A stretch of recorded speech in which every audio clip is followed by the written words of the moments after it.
বলিউডে বাংলাদেশের কোনো অভিনেতাকে কেন্দ্রীয় চরিত্রে দেখা এই ঘটনা ছিল বিরল, প্রায় অপ্রবেশযোগ্য এক জায়গা। কিন্তু দীর্ঘ অপেক্ষা আর প্রত্যাশার পর অবশেষে সেই নীরবতা ভাঙল। বাংলাদেশের জনপ্রিয় তারকা আরিফিন শুভ প্রথমবারের মতো বলিউড প্রজেক্টে কেন্দ্রীয় চরিত্রে হাজির হচ্ছেন। সনি লিভের ওয়েব সিরিজ জ্যাজ সিটি গল্পের প্রাণকেন্দ্রে শুভ।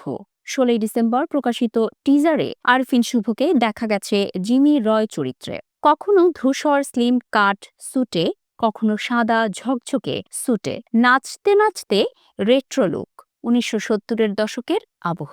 আরিফিন শুভ বলেন, জ্যাজ সিটি এমন এক গল্প যেখানে শুধু সংলাপ নয়, সঙ্গীতও গল্প বলে।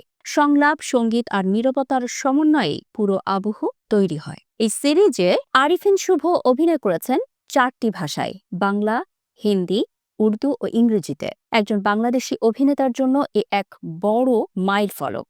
জ্যাজ সিটি নির্মিত হয়েছে বাংলাদেশের মুক্তিযুদ্ধ ও ৭০-এর দশকের পটভূমিতে।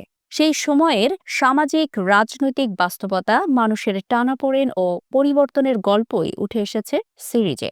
সিরিজটি নির্মাতা সৌমিক সেন, যিনি জুবিলি সিরিজের সহস্রষ্টা। আরিফিন শুভর বিপরীতে দেখা যাবে সৌরি সেনী মিত্র।